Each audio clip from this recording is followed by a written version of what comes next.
Hello and welcome to Homicide Hobbies. I'm Andy, And I'm Claire. and we're here to talk about some of the disturbing things that go on in the world, past and present. We feel like not knowing doesn't mean the crazy doesn't exist. So we're going to scar you with the knowing. Enjoy. What do you got for us today, Claire? So today, I'm going to test your ability to focus, and we're going to talk about 4 pieces of shit who would go on to cause the deaths of more than 6 people and at least 1 dog. So grab your pen and paper. Do I really need a pen and paper? I don't know. I can tell you possibly, just so you don't get people confused and get lost in the story. All right, hold on. I'm just forewarning you, there's a lot of different people I'm going to be talking about, so if it helps you, just have it at the ready. All right, well, I'll try to go slow. you could have done told me before I sat at the toter. Hang on. I got me a glittery pen. Okay, so not only will we have a lot of people that'll be in today's story, but we're also going to be doing a lot of traveling. So before we get to the meat of our story, which will be in Georgia 50 years ago, are you done? You just sent me to go get pen and paper. But anyway, we're going to go to the great state of Georgia 50 years ago, right? And it's going to be a point in time when nearly no one even had locks on their doors. And if they did, they hardly used them. But like I said, before we start there, I'll introduce you to the main players of this. That way you can understand where we're headed and what we're going to be talking about and all the murderings. All right. So we're going to start off in Maryland with our first feller. Carl Isaacs was a skinny, small kid. He was a foster kid that would bounce around and was naturally in and out of trouble when he was a youngin', and that'll never change. It'll just, as we've seen, the severity will increase. He has a half-brother who's older than him named Wayne Coleman. Is he part of this? Yep, I'm introducing you to the 4 fellers, or well, the 3 initially because they're brothers. Okay. So you got Carl Isaacs, who's always a skinny, scrawny kid in and out of trouble. So he's got an older half-brother named Wayne Coleman and a younger brother named Billy Isaacs. Now, the 3 boys, their mom was a prostitute. I'm not going into depths on all the things that they endured in their childhood because we've got more to deal with, but just use your imagination there. It was a home of neglect and poverty that they were born into. Enough said. Rough start to begin with. A mom that's spreading her legs to put food in her belly, not necessarily theirs. Oh. But that's all I got to say about that. Okay, forced. It's not a whole lot of love and care in that household, and that generally will churn out pieces of shit. So we're going to skip forward to November 1972 when Carl's 18 years old. He'll be driving around York County, Maryland with his 14-year-old brother Billy in the car when they run into a ditch in a rural area. There's not a lot of houses out there, so there happens to be just one that's nearest to where they careened into that ditch. It's the home of the Elders. Now, Miss Ann Elder would drive by the scene and offer the 2 boys a ride into town so they could sort out a tow truck. Now, when that all occurs, the state police would be called to where the car was in the ditch, and Carl and Billy would be arrested because that car was seen also in a number of burglaries in the area, 5 to be specific. Now, Carl would be sentenced to a probationary term at a rehabilitation center, figured kind of like you're an adult, but kind of rehab. They don't want to send you straight to jail because they've got hope for you to grow into a nice person. Right. Now, Billy, he would be sent to Baltimore to the juvenile authorities to be handled with because he's only 14. Now, 2 days into that rehab center, Carl would leave and not return. So that's why I figured it was more like some sort of a group home kind of facility where he has the ability to leave, but they're trying to mold him into being a good person. Now, it's just 2 weeks after the whole careening into the ditch that Miss Ann Elder would be gunned down in her bedroom at the end of January. By them? Well, police would question Carl about it because other than these 2 being around her, it's a small town. It's like that would be the only strangers in the area that were picked up for a burglary, and you would think that since she knew who the fellers were who were in the car, she kind of connected those dots. So it would kind of make sense for Carl to be upset that he got caught because of this lady. That would be how I saw why they figured they were potentially suspects. Right. Now, and also considering that was during the time when Carl was MIA, that's why they interview him, but he doesn't give him any information. A gun is never found, and no physical evidence would ever be found to solve this case. Like ever? Ever. Oh. Now, that was in January. By February 1973, Carl is arrested for breaking and entering in Maryland again and is sent to jail. Now, bear in mind that this is going to be his second time on the same charges. Now, he is sent to jail. He's there just a few days when a prison riot ensues, when poor, scrawny 19-year-old Carl would be held down and raped by several inmates for 8 hours before the riot is under control. Oh, shit. Right. I have mixed feelings about this scenario because I do feel like he was a troubled youth to begin with, and I get where they didn't initially want to send him to jail because then you just put a young, moldable person, A baby. right, in with a bunch of older men who can just turn them real bad real fast. I don't know what the best spot to put troubled young adults to fix them, but I can understand where naturally this will basically, if Carl was on any sort of tipping scale, this would send him full-fledged, full steam, downhill the wrong direction. And I'm just going to tell you, he doesn't come back from the angry, hostile, nasty individual that this turns him into. So naturally, after the riot's under control and they find him all shriveled up and used up, Ew. well, I feel like they didn't know how to handle that. And Carl's moved to a different facility. Keeping him there would be way, like, that would just keep happening to him. Yeah, I get that. It's just the way that you worded it. Oh, well. Shriveled up and used up. Ew, Dude, Claire. he was used as a jizz rag, a cum dumpster, if you will, for 8 hours in a prison. I can only imagine what he looked like when he was found. He needed a shower and a scraper. Ugh. Now, Carl was moved to a different facility. This one was a Maryland work farm, so I figure definitely lower security kind of scenario. Now, at this facility, Carl's half-brother Wayne Coleman is 26. He's also in prison there. He's in jail for robbing a liquor store. Now, when Carl gets to that jail, he is just like, he doesn't want to be incarcerated at all. He had a bad experience, that he starts hatching a plan to escape and lets Wayne know that he's been eyeing the opportunities available to him as a way to escape, and he lets Wayne know about his plan. Now, Wayne is down to escape, but only if he can take his pal George Dungee with him, who's 36 years old and is a fellow inmate and was there for failing to pay child support. Now, George and Wayne had developed a romantic relationship while serving their time together. All right. They found love. They did. But on May 5th, roughly 3 a.m., the three men would make their escape through a bathroom window and hide in the woods and then steal a car. Now, since the men were in jail, not on any dangerous charges, the prison officials did not alert local officials of the escape because it's a work farm and apparently no one really cared that they escaped. So I was alarmed by how many times we've come across escapees that nobody seems to give a shit about because they're like, they're not dangerous. We'll find them eventually. That's horrifying. It is. 3 of them. That's absolutely terrifying. Yeah. The idea that 3 individuals, because it's not worth the time and effort to go actually look for them, they're like, it'll be all right. I feel like it's also somebody doing the whole, I don't want to rat out myself that I let 3 inmates escape. Let's just keep this quiet. Yeah. So the 3 men would roam around Baltimore for 2 days. I think they probably didn't think that they'd actually get out. So after their escape plan, there was really no other plan. So they just drive around Baltimore for 2 days and are doing the whole, yeah, this worked. No, we're not captured again.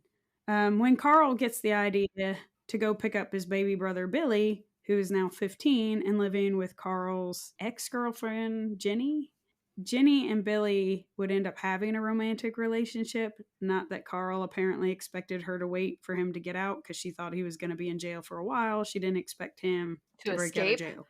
Yeah, which I was like, ugh.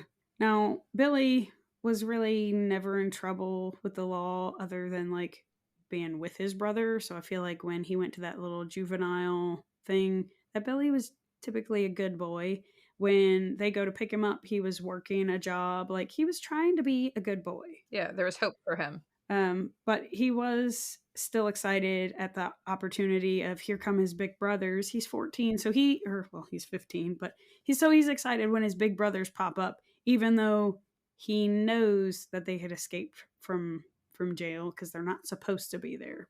Now, they get the idea that they should go by and see their mom, who, by the way, still a prostitute. Yeah. And they drive out to see her, and Carl, he goes by there because he wants his gun, which she does give him, but she doesn't really care what he's doing or why he needs a gun. She just wants him to go away. So again, not the best mob anyhow.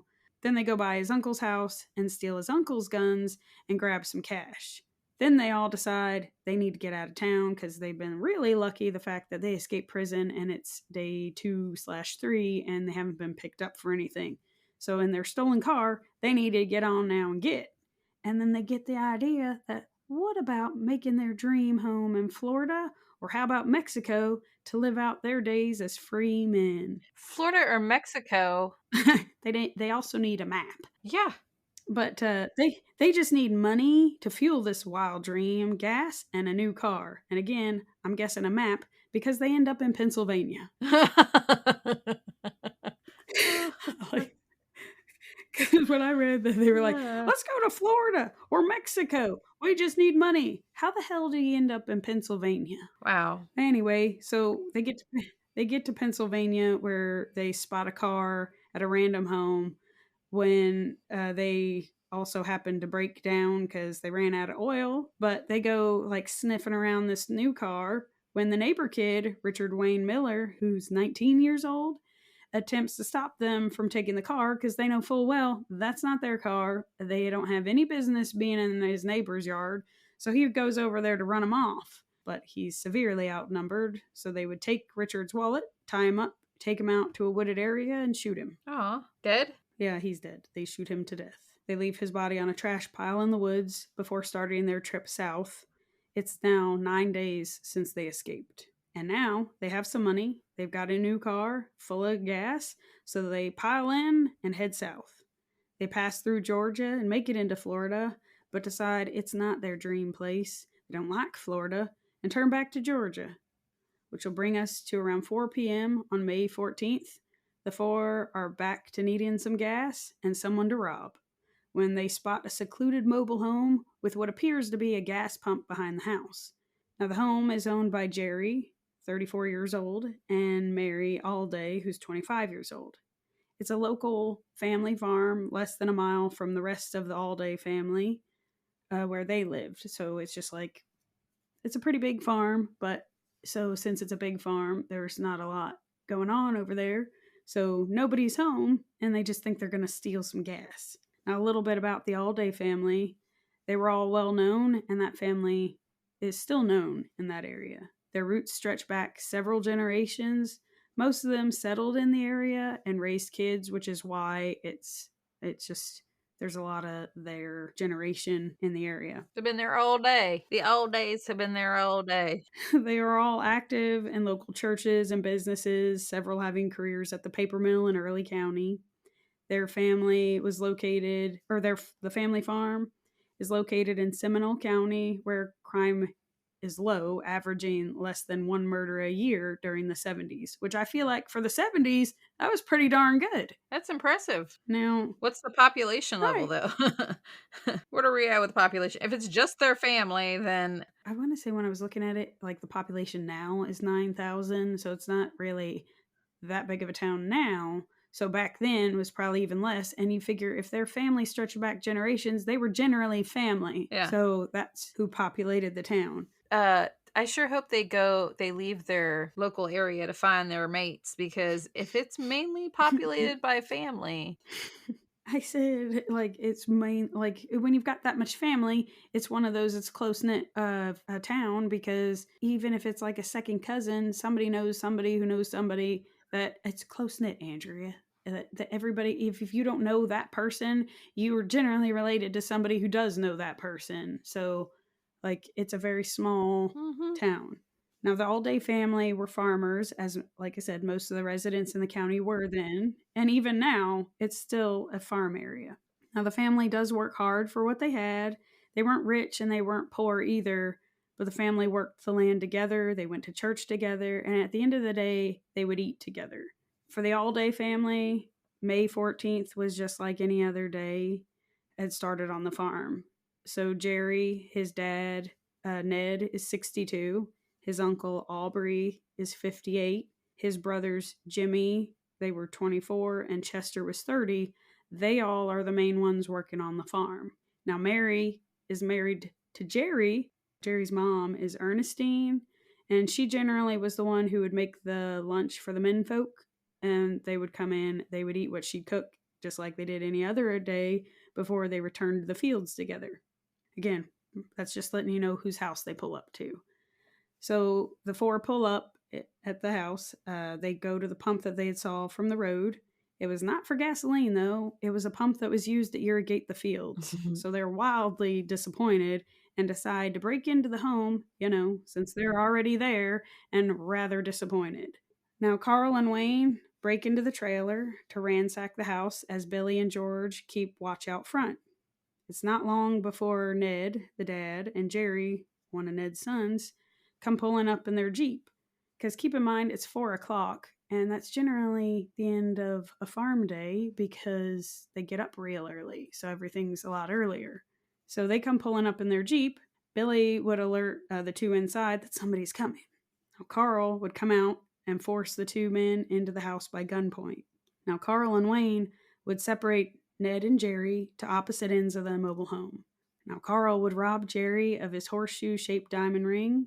Carl would then force Jerry to lie on the bed and shot him in the head 4 times. Aww. Now, Jerry's dad, Ned, would be shot in the head by Wayne. So both men dead either ends of the trailer.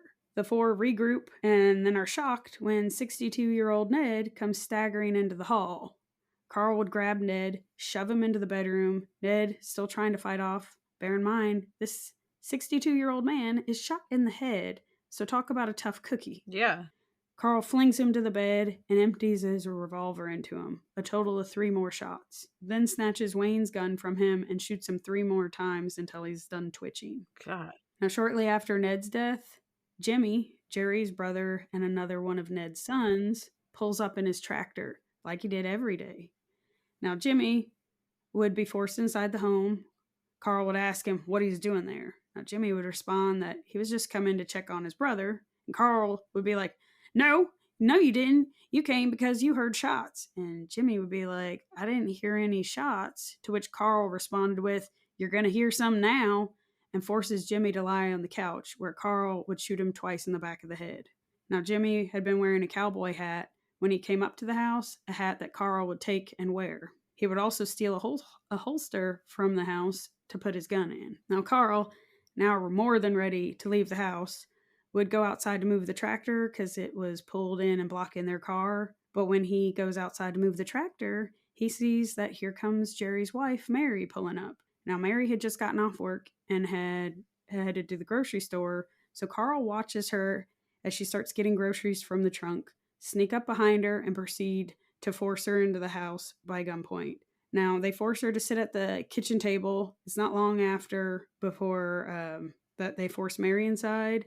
And I imagine this happens so quickly that they really don't have time to have a better plan. But it's not long after they force Mary inside that they hear comes somebody else. That's Ned's other sons, Chester and Aubrey, or Chester and then Ned's brother Aubrey would pull up in their truck. Now, Carl tells George to take Mary and keep her in the bathroom.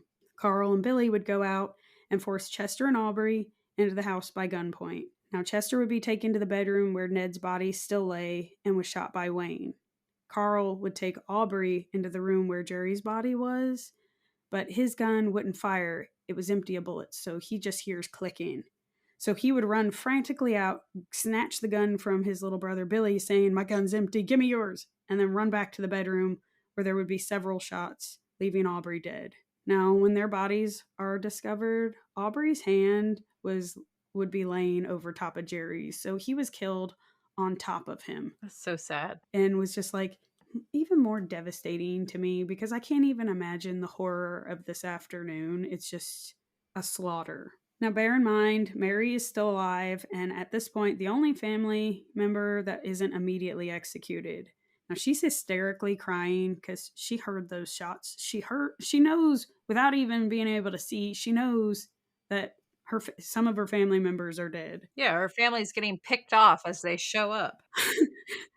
She's terrified at what's going to happen to her. Carl would drag Mary from the bathroom and rape her on the kitchen floor, and then Wayne would follow. After being raped several times, Mary would be bound and gagged and put into the back seat of her own car. They would move all their things from the stolen car that they arrived in and into Mary's. Carl would take Mary's car with George in the back seat with Mary.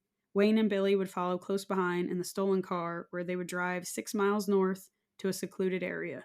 Now, Carl would direct his two brothers to wipe down the stolen car of fingerprints before leaving that one and them driving away in Mary's Impala. Now, when they were done wiping down the car, that they come back over and Carl had forced Mary to get naked. Carl would offer his brothers an opportunity to rape Mary. The two declined. George, however, was all for it. Now, Carl was all, okay, but I'm going to have another go with her, then you can go. Now, when Carl was finished, George would rape Mary. Now, while this was all going on, Carl would grab Billy hard by his left arm, asking him, what's the matter with him? Isn't he man enough to get any?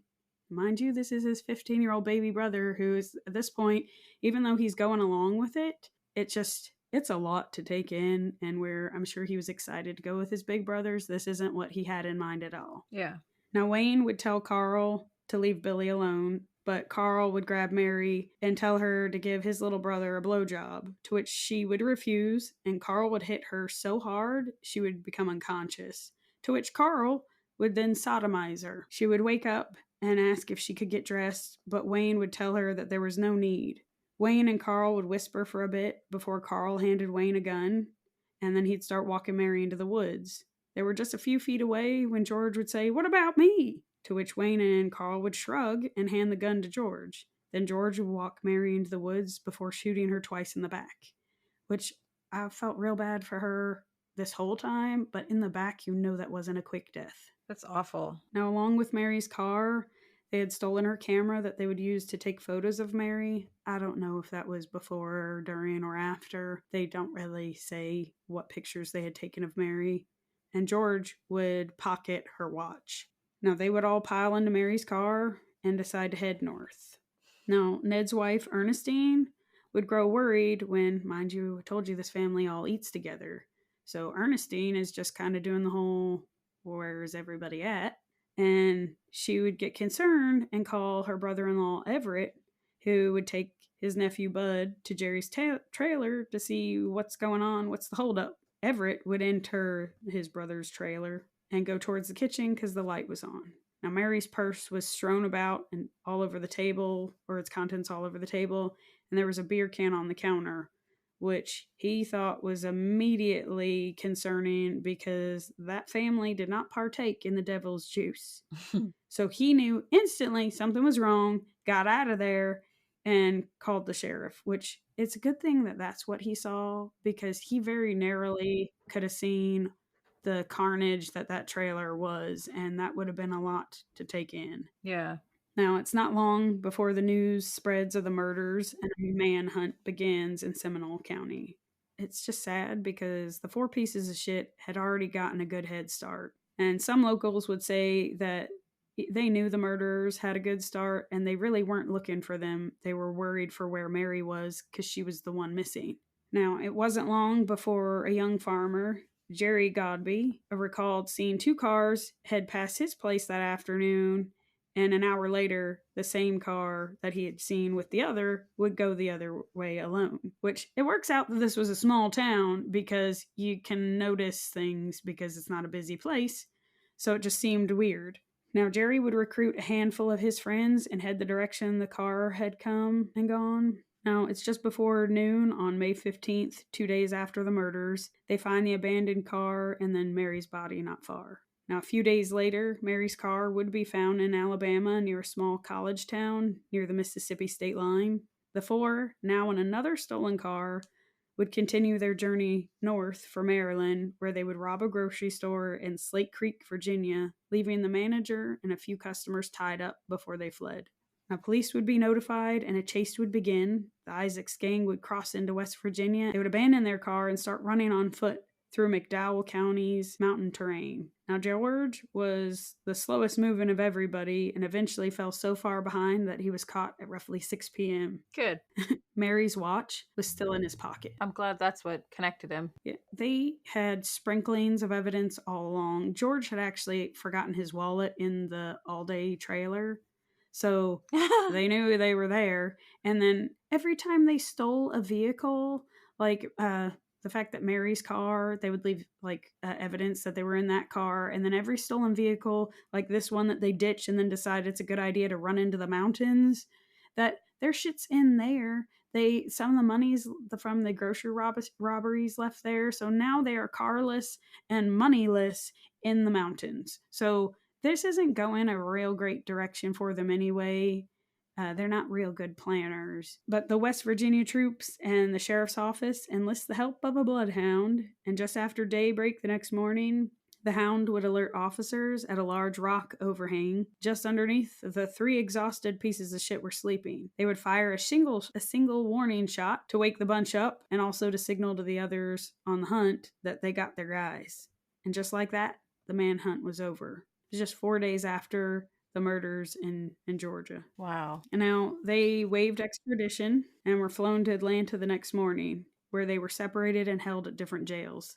They were taken to court separately, too. And 6 counts of murder would be read to each by the DA. Wayne would snicker at the murder charges as they were read to him. Now, he would also admit to shooting that 19-year-old in Pennsylvania and even say he would show him where the body was. Now, they would take him up on it, but it was clear when they got there that Georgia didn't know where the body was and send his ass back to Georgia. Now, all 4 men would have jury trials. Billy Isaacs would cooperate with prosecutors and testify for the prosecution and get a 20-year sentence for armed robbery. Roughly 100 Alday relatives and friends would sit silently in the courtroom, along with other spectators and reporters. There were so many people at that trial that they had to move people to a separate room to watch on closed-circuit TV.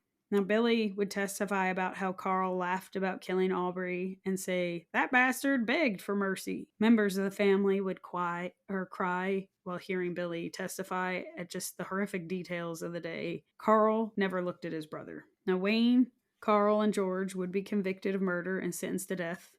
Fun fact, Georgia had just put its death penalty statute in place just 9 months earlier. Good. Now, for your sad fact, all 3 of those convictions and sentences would be overturned in 1985 because the jurors were exposed to too much pretrial publicity, which made it next to impossible for them to have received a fair trial. And just as frustrated by this as you are, so are the locals.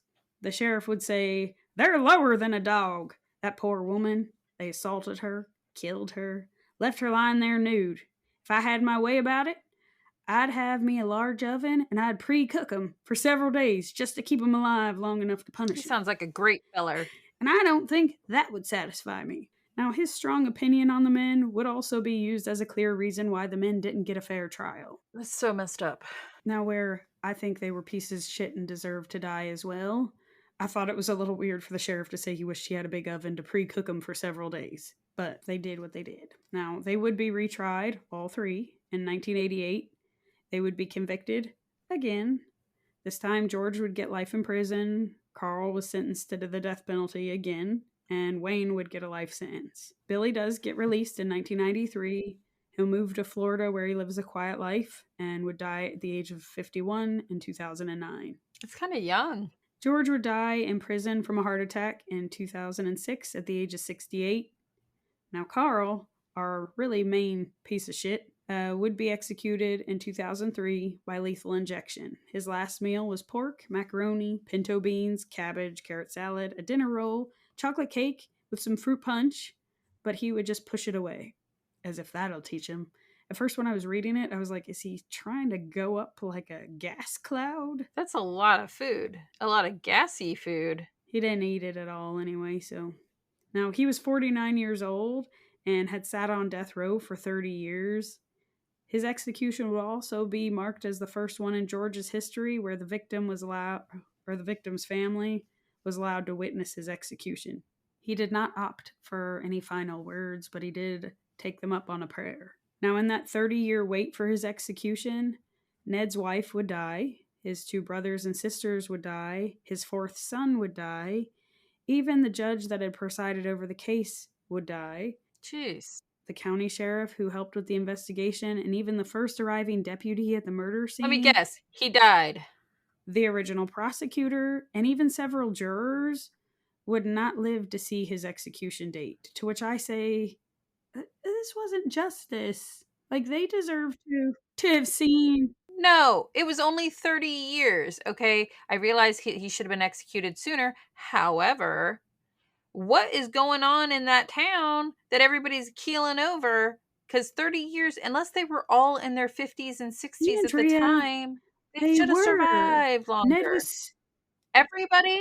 Dude, Ned was 60. Ned was 62. His wife couldn't have been that far behind, which was Ernestine. She was in her 50s or 60s, and his brothers and sisters. Yeah, but the jurors, the judge, the sheriff, like the prosecutor. Yeah, even if they were in their 40s, they'd be in their 70s. But still, you got to keep in mind that Carl was 19. He's going to outlive them anyway. Yeah.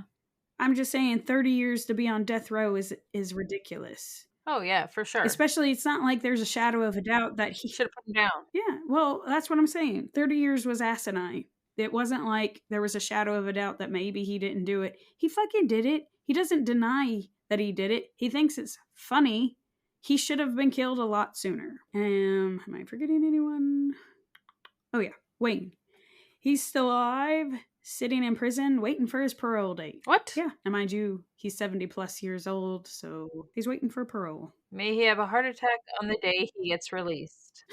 Now, to say the deaths of 6 people in the community was devastating isn't enough. So much loss in one day for an entire family, let alone a small community, was just that, devastating. Now, the Aldays, like I said, were active in their church. 3 of the 5 men killed that day were the only 3 deacons to the Spring Creek Baptist Church, a church that Ned had helped build.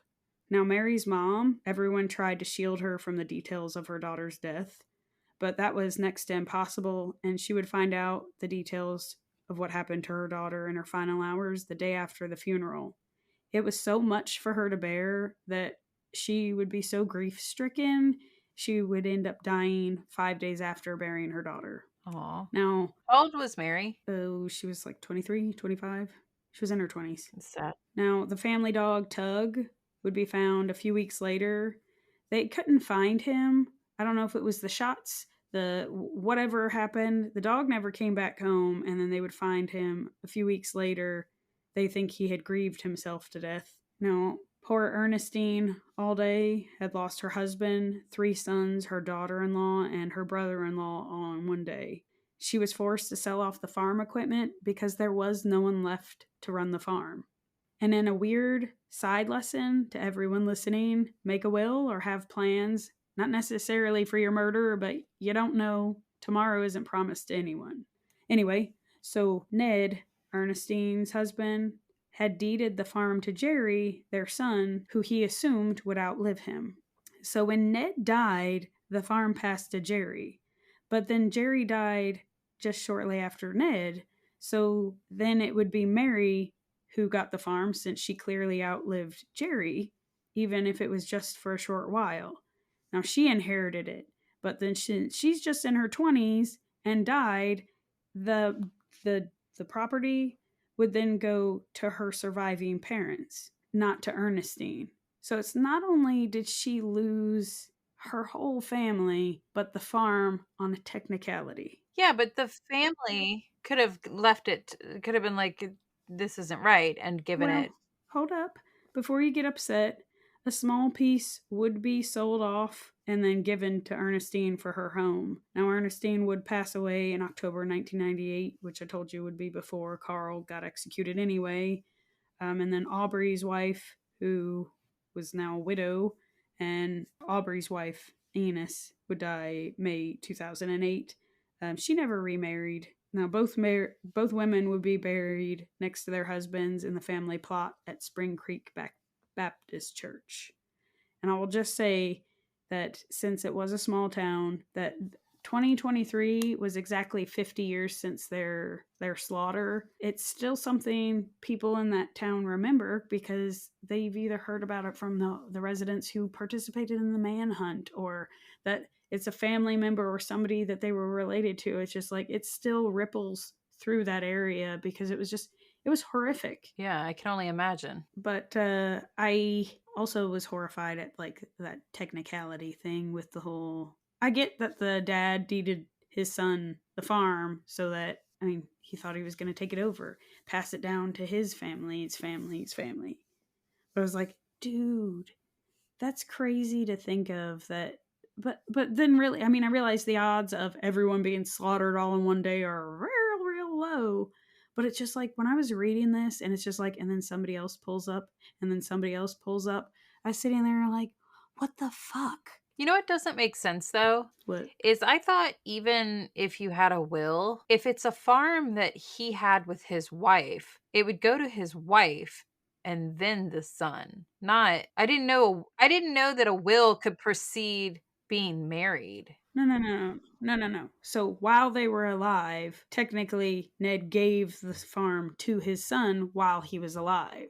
So it was already deeded to Jerry, but the family lived Oh. on the farm.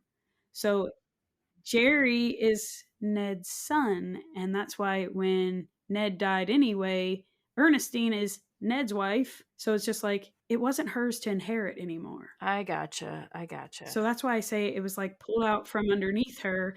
On top of that, even if nobody was going to be like, just live out your life on the farm, everybody who operated all the machinery and ran the farm just fucking died. So she can't operate the farm. The farm is going to go by the wayside anyway. She would have been forced to sell it anyway. There was no avenue for her to go out. It was just, I feel bad for her because she had to endure burying everybody, and then what the fuck does she do after? That's so sad. But it made me glad that at least, even though that Mary's family would inherit her stuff or the farm on a technicality because she outlived everybody else. Mary was Jerry's wife, and she didn't die before Ned. So that's where, when they were trying to follow the laws of who inherited it, it had to have been a mess. But that's why it went to Mary's surviving parents, which then you figure Mary's mom died anyway.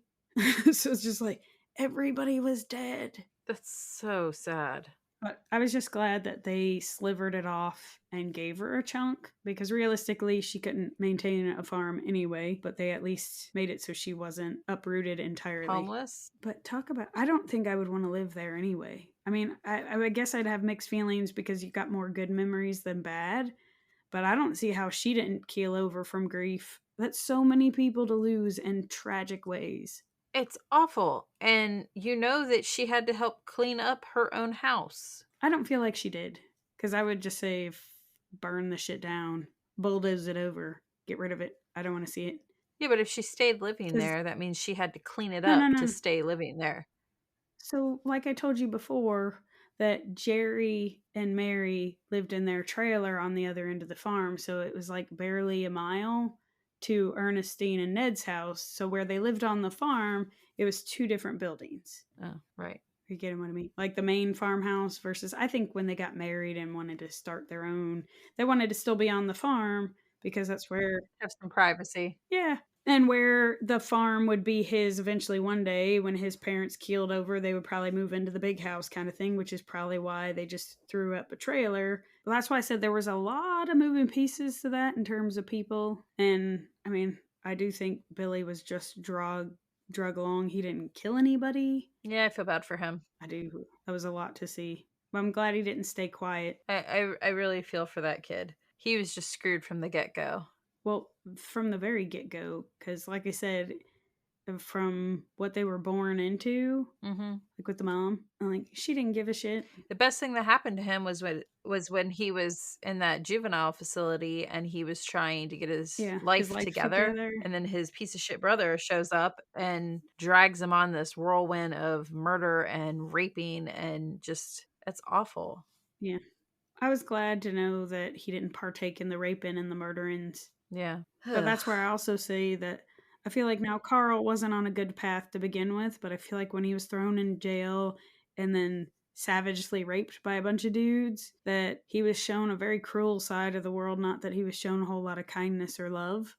But I really feel like that tipped him towards the cruel side. He essentially snapped and just would go on a rampage and just bring his brothers with him. Wouldn't you think that he would want to stay out of jail?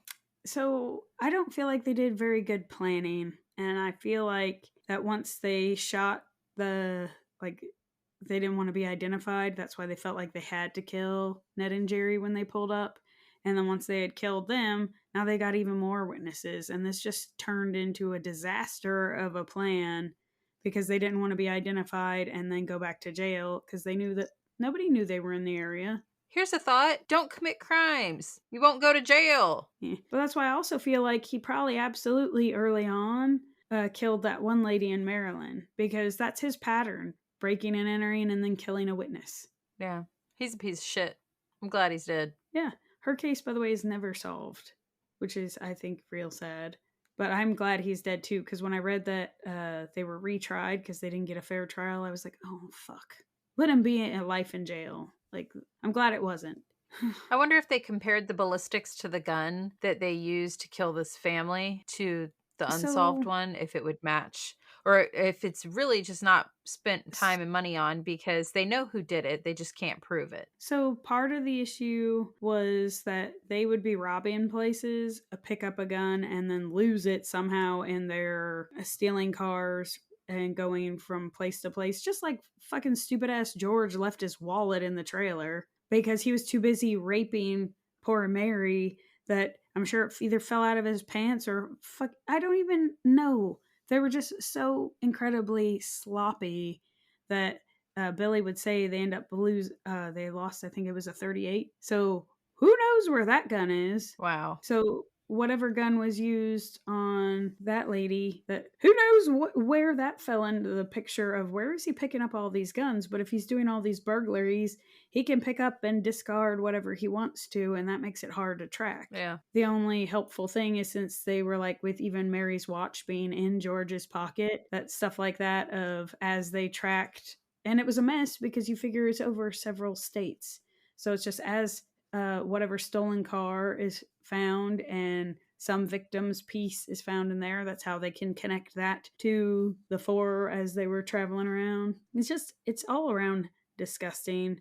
And now Billy would say that he was quiet because he was afraid of Carl. And I can understand that. You just see somebody shoot somebody and he's little. Yeah. He's the little brother. What's he supposed to do? What a mess. I wish he would have shot his brother. There is a weird, I would say low budget movie on, I want to say Netflix or Amazon of it. It's not that fantastic of a movie, but there is a movie if you want to watch it. With that kind of rave review, I don't know. I done watched the last one you said wasn't very good, and it was awful. Well, in fairness, I told you it was awful. In fairness, you just said this one's not good. Well, it's not good in a different kind of way. Anybody else who's seen it, it's The House on Netflix. It's just weird. I don't understand the point of it. If you want to explain it to me, feel free.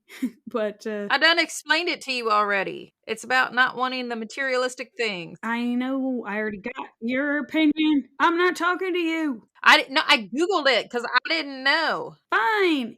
Anybody who watches it and liked it, I'd like you to explain to me why you liked it. It's a strange movie. It's on Netflix. I thought it was going to be Don't on explain to her why you liked it. We're just going to sit back and judge you because that movie is awful. Well, in fairness, again, I'm telling you if it's awful, don't watch it and then come to me with, Claire, that was awful. I fucking told you it's awful. Watch it at your own risk. But this one isn't awful in the same realm of The House being awful and strange. This one is just, I swear it was done in the 70s or 80s. So it's really not a whole lot of interaction. You're just watching these four go on their, I mean, you don't see anybody, well, they do rape Mary, but they don't show the jail rape. They kind of skip over that one, even though it did happen. They just show them get out of jail, go visit the mom, get guns. Like, there's not a lot of conversating. It's just you're following around four actors. Back to your house one real quick. I hate to say this. It's a mini series. For those that haven't seen it, don't watch it. It's weird. But the first one, which is the weirdest of the 3 of the miniseries, is the best. Which, by the way, spoiler, we're done. Oh, yeah, we're done. But anyway, we're done. You can hang up. You're not going to miss anything. Yeah. Or unplug, turn off, whatever. Do your thing. We're just prattling on. Skip to the next episode. You can go ahead and binge listen to us. Go ahead and forward us on to your friends and family and say, hey, give these ladies a listen. They're pretty nice. And if you have a case for us that you find interesting, I mean, I don't like to do the recent ones, but if you've stumbled across one that happened in Andrew's favorite time in the 70s, she'd love to do it. Woo! But if you stumble across one you'd like to hear our opinions on, just either shoot it to our email or our Facebook or message us on Spotify. Do whatever. We'd love to hear from you. Sure would.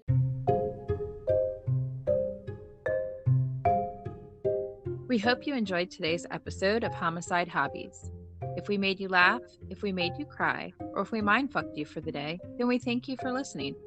Please write a review on whatever you're listening to us on. Tell your friends, tell your family, tell your coworkers. We're freaking awesome. And join us next week for another episode of Homicide Hobbies. I'm Andy. And I'm Claire. That's all we've got.